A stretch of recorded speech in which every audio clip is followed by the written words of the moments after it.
नमस्ते। Law series में जानते हैं राज्य विधि आयोग उत्तर प्रदेश द्वारा तैयार प्रस्तावित विधेयक के ड्राफ्ट जो उत्तर प्रदेश जनसंख्या नियंत्रण 2021 से संबंधित है। इस विधेयक का उद्देश्य जनसंख्या को नियंत्रित करके प्रदेश के विकास, उन्नति और प्रत्येक व्यक्ति को बुनियादी सुविधाएं उपलब्ध कराना और विवाहित दंपति के 2 बच्चों के मानदंड को लागू करना। साथ ही एक बच्चे के मानदंड को अपनाने वाले दंपति को भी सरकारी प्रोत्साहन और योजनाओं का लाभ देने की बात की गई है।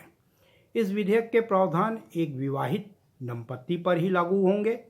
इस विधेयक में कुल 6 चैप्टर और 30 धाराएं हैं।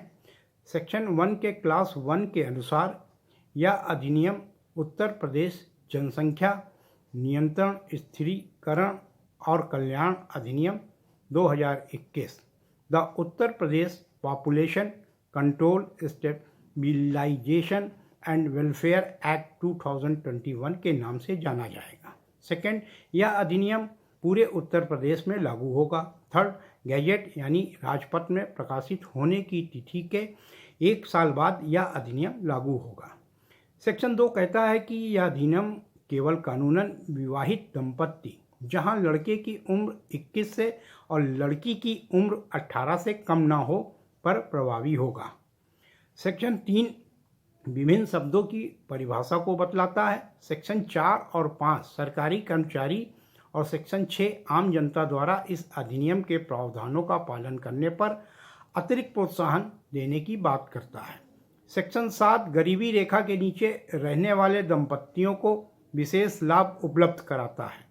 इस अधिनियम का दूसरा सबसे महत्वपूर्ण पहलू ये भी है कि 2 बच्चों के मानदंड के नियम का उल्लंघन करने वाले को सरकार के बहुत से प्रोत्साहन और योजनाओं के लाभ से वंचित होना पड़ेगा। इस संबंध में सेक्शन 8 के अनुसार अधिनियम लागू होने के बाद 2 से अधिक बच्चे होने पर सेक्शन 4 और सेक्शन 5 के लाभ के साथ ही सरकार की अन्य कल्याणकारी योजनाओं का लाभ नहीं मिलेगा और एक राशन कार्ड में कुल सदस्यों की संख्या 4 तक ही सीमित कर दी गई। सेक्शन 9 स्थानीय निकाय आदि के चुनाव लड़ने पर रोक लगाती है। सेक्शन 10 सरकारी नौकरी के आवेदन करने से रोकती है। सेक्शन 11 सरकारी नौकरी में प्रमोशन के लिए अपात्र माने जाएंगे। सेक्शन 12 के अनुसार सभी सरकारी सब्सिडी खत्म हो जाएगी। इस अधिनियम में कुछ जनरल एक्सेप्शन यानी साधारण अपवाद सेक्शन 13 से सेक्शन 21 में दिए गए हैं, जिसके प्रावधानों को इस कानून का उल्लंघन नहीं माना गया है। सेक्शन 13 में multiple birth out of second pregnancy यानी दूसरी गर्भावस्था में यदि 1 से ज़्यादा बच्चे पैदा होते हैं तो।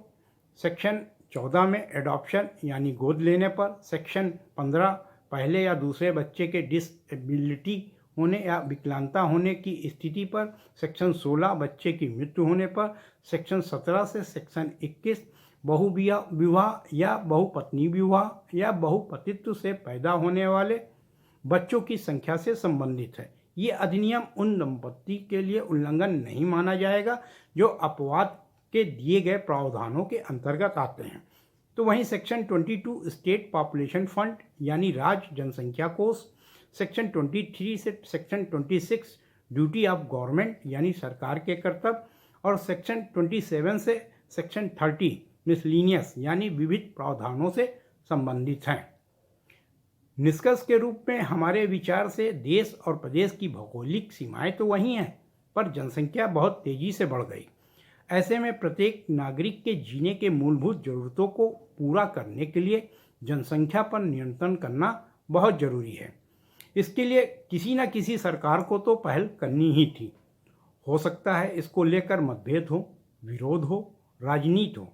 प्रस्तावित विधेयक का एक अच्छा पहलू ये नज़र आता है कि इस अधिनियम का उल्लंघन करने वाले किसी भी दंपति के खिलाफ कोई आपराधिक कार्रवाई जैसे कारावास या जुर्माने का प्रावधान नहीं है, बल्कि 2 बच्चों के मानदंड का उल्लंघन करने वाले व्यक्ति को केवल व्यक्तिगत नुकसान के रूप में सरकार की तरफ से मिलने वाली सभी प्रोत्साहन और अन्य योजनाओं के लाभों से विरक्त होना पड़ेगा। ज़रूरत है कि पहले इस कानून की बारीकियों को, खास तौर से सेक्शन 18 से सेक्शन 22 के प्रावधानों को सही ढंग से सभी को समझाया जाए, क्योंकि बहुविवाह या बहुपत्नी विवाह और बहुपतित्व से पैदा होने वाले बच्चों की संख्या को लेकर भ्रांतियां पैदा हो सकती हैं। दूसरे, इस विधेयक में एक बच्चे के मानदंड अपनाने वाले दंपत्ति को भी सरकारी प्रोत्साहन और योजनाओं का लाभ देने की बात की गई, लेकिन एक बच्चे के मानदंड को अपनाने वाले परिवार में पुत्र या पुत्री और दामाद या बहू एक साथ नहीं पाए जाएंगे, जो सामाजिक परंपराओं और पारिवारिक संरचना के विरुद्ध हो सकता है। मेरे अनुसार इस अधिनियम के लागू होने के बाद समाज में एबॉर्शन यानी गर्भपात के केसेस की संख्या में भी बढ़ोतरी हो सकती है, क्योंकि कोई महिला 2 बच्चों के बाद फिर से प्रेग्नेंट या गर्भवती हो जाती है और ऐसी दंपत्ति सरकारी प्रोत्साहन और योजनाओं के लाभों को लगातार प्राप्त करना चाहेंगे, तो उस दंपत्ति के पास एबॉर्शन कराने के अलावा और कोई रास्ता नहीं बचेगा। हालांकि इस विधेयक को अंतिम रूप देने से पहले इस पर आम जनता से भी सुझाव मांगे गए।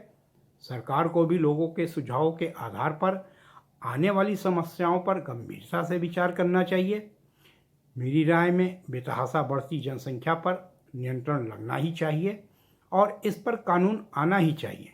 अगर ये लगता है कि यह कानून आम जनभावना के खिलाफ है, तो इसमें सुधार किए जा सकते हैं।